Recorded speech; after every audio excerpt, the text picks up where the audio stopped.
Hi everyone, this is Professor Benjamin, and in this session we're going to talk about industry, which typically is covered in session 7, depending upon, of course, what semester you take this class and the format of the semester. Industry. So industry, here is the description that we're going to do, and the textbook covers this in chapter 6. So it talks about the Industrial Revolution, we talk about core and peripheral spatial relationships, we talk about economics of geography. So this is a big section in the textbook, okay? So you want to make sure that you do the textbook reading specifically, okay? You also have your midterm exam typically coming up, so at some point or shape or form. In this, depending upon what semester you're taking the class, that may change. So, but make sure that you look out for a midterm exam review that's typically sent out so that you can prepare for the midterm exam. All right, so I'm going to walk you through the industry and economic development PowerPoint. So here we are. So first we talk about the Industrial Revolution. And this, of course, plays a huge part in industry, correct? So the Industrial Revolution was a series of improvements in industrial technology. It began in England with their textile industry, so that goods could be produced cheaper and faster. Sewing clothes by hand takes an enormous amount of time and skill. And if you ever have a chance, there's some really cool TikToks out there of individuals that make lace. And you'll see how tedious the process was to make lace by hand versus what we can do with machines today. And so it was the idea that we wanted to move the cottage industry, which is prior to the Industrial Revolution, people made household goods and tools, what we would call the cottage industry, which means they made them out of their houses. And then after the Industrial Revolution, items were able to be, number one, mass produced. So in terms of tools, they could be mass produced. Second of all, we could produce other items like textiles and forks and knives and all of this stuff through an industrial process. Also, the Industrial Revolution brought the idea of agricultural moving forward, meaning that no longer did we need to use a horse and a plow, a handheld plow. Now we could use a machine. Henry Ford created the combustible engine, and this was able to be able to drive machinery at a faster rate. Okay? And so some of the causes of the Industrial Revolution are listed on this slide, and you're going to want to know those. So in England, we're specifically talking about the England Industrial Revolution. Ours didn't really come until later, but the Industrial Revolution in England was, 10 million people in 1750 to 42 million people by the early 1900s. And the explosion in population only could take place because of the Industrial Revolution. Remember that industrialized agriculture system, the idea that we could now transport people faster, all those things, okay? Attitudes, people of all classes were willing to accept change for the first time, and you saw this happen. Raw materials, iron, coal, and tin were found across Britain and needed in the most machinery and factories. Cotton was imported, all of this stuff, right? Inventors, new inventions started to take place, and it was great. Banking, where confident that they could lend people money to start their own industry, so getting loans was an easier thing to do, okay? Trade and empire, agriculture and farming, peace. Of course, if you're spending all of your time at war, then you can't spend time improving your country. And so that took place, okay?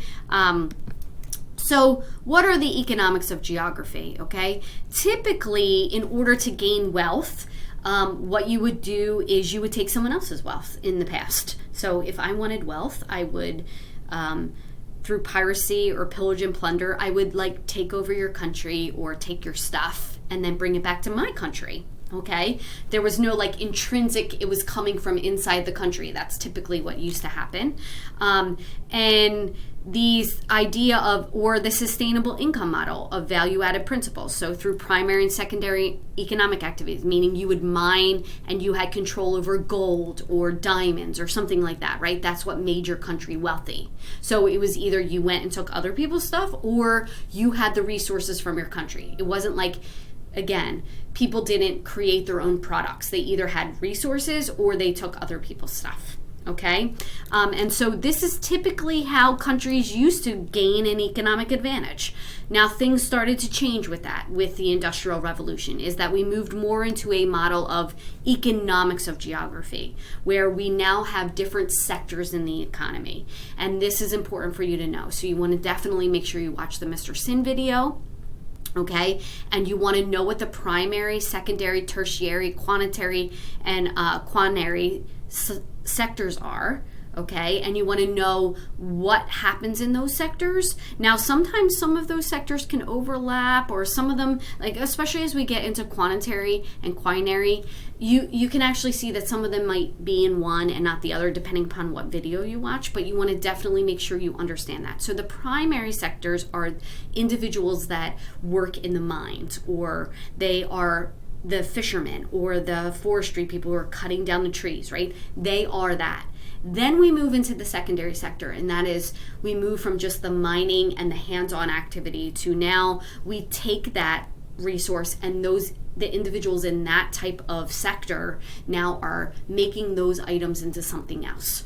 Okay, then we move into tertiary sector, and this is where we move more into the consumer type economy. So individuals now start to work in in a dress shop or an ice cream parlor. So they're not mining, they're not working in the factory, they're now selling the items. Okay, and then we move into the quaternary sector, and this is where people are working in business and service, industry, banking. They are really disconnected from these areas. Okay, and a lot of these things now require college degrees. And so education becomes a driving factor in these upper level sectors. Then you move into the quaternary sector, and this is where we have government services, people who work in education, research, tourism, recreation, health and human services. So these are all parts of that economics of geography. And these are important because they play a role in world development or the economic development of your countries. And they play a role in Rostow's model of development, which you need to know too. Okay, so it's similar to what we would call the demographic transition model, but it relates to economics.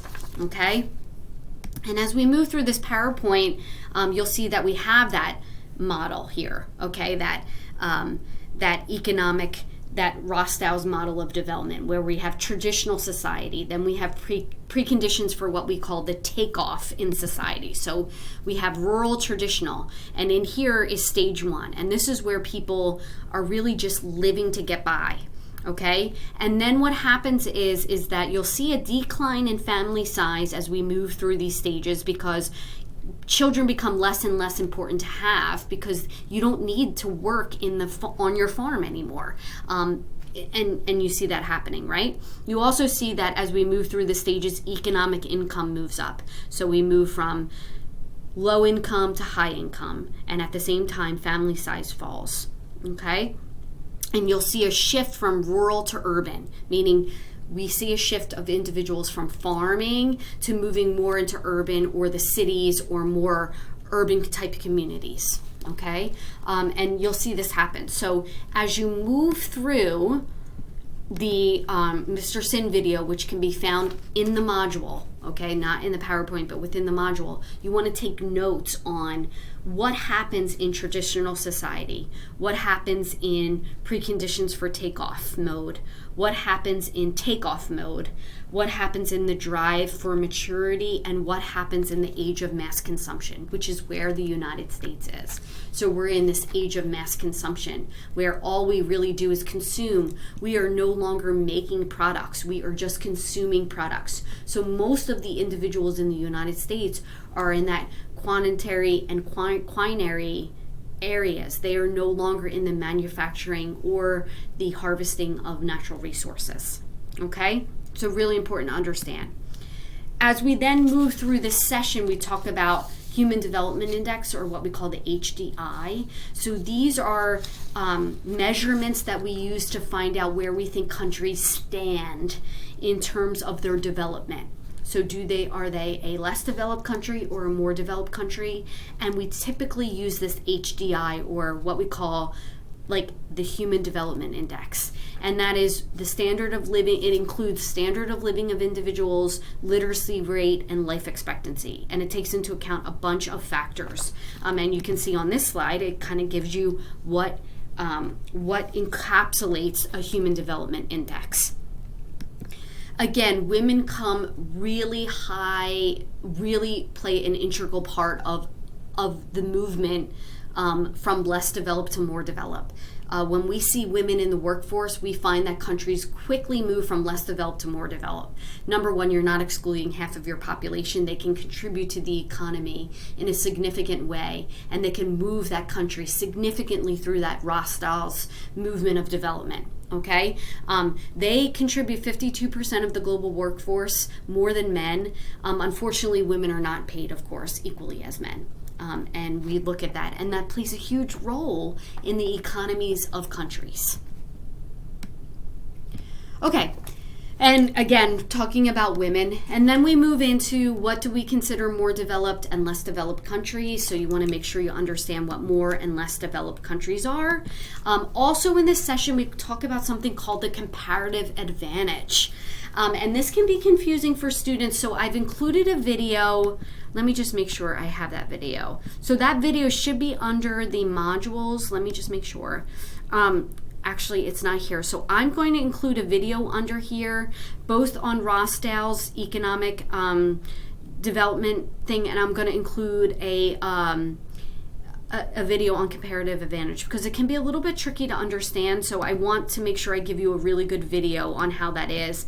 And the comparative advantage problem is the idea of how countries either exclusively make certain products or they don't. And a lot of it has to do with the advantage that they gain from it. So important for us to understand. And I'm going to include 2 really important videos in there for you to help you understand. I'm running out of time, so that's why I'm hurrying. But NAFTA is another important topic that we cover under this session. The North American Free Trade Agreement, and there are positives and negatives to NAFTA, and I want you to read and understand the positives and negatives to NAFTA, or the North American Free Trade Agreement.